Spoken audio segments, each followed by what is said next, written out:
அனைவருக்கும் வணக்கம். இதில் கோயிலினுடைய பெயர்களை பற்றி பார்த்தரலாம். அதாவது கோயிலினுடைய பெயர்கள் பார்த்தீங்கன்னா, ஒவ்வொரு அடிப்படையில் ஒவ்வொரு மாதிரி வரும். அதனுடைய என்னதுன்னா, அது கட்டப்படுகின்ற நான் இப்போ சொல்கிறது பார்த்தீங்கன்னா, அது கட்டப்படுகின்ற பொருளின் அடிப்படையில் எந்த பொருளால் கட்டப்படுதோ, அந்த அடிப்படையில் கோயிலை எவ்வாறு வகைப்படுத்தலாம் அப்படிங்கிறது தான் நம்ம இதில் பார்க்குறது.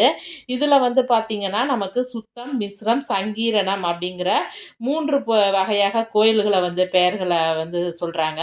சுத்தம்ங்கிறது பார்த்தீங்கன்னா, ஒரு பொருளால் ஆனது. பார்த்தீங்கன்னா முழுவதும் மரம்னா மரம், செங்கல்னா செங்கல் அப்படிங்கிற அந்த மாரியான அமைப்பில் கட்டப்படுறது. மிஸ்ரம்ங்கிறது பார்த்தீங்கன்னா, இரு பொருட்கள், அதாவது மரமும் செங்கலையும் கலந்து கட்டுறது, இல்லைன்னா செங்கலையும் கருங்கற்களையும் கலந்து கட்டுறது, அந்த மாதிரி சொல்கிறது மிஸ்ரம்.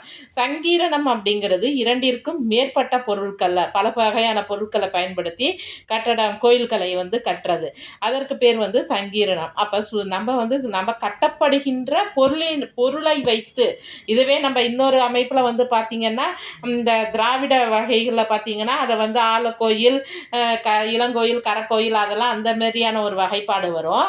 இந்த வகைப்பாடு எதன் அடிப்படையில் அமைஞ்சிச்சுன்னா, அது எந்த பொருளை வச்சு கட்டுறாங்களோ அதன் அடிப்படையில் கோயில்களை இதில் வகைப்படுத்தி இருப்பாங்க.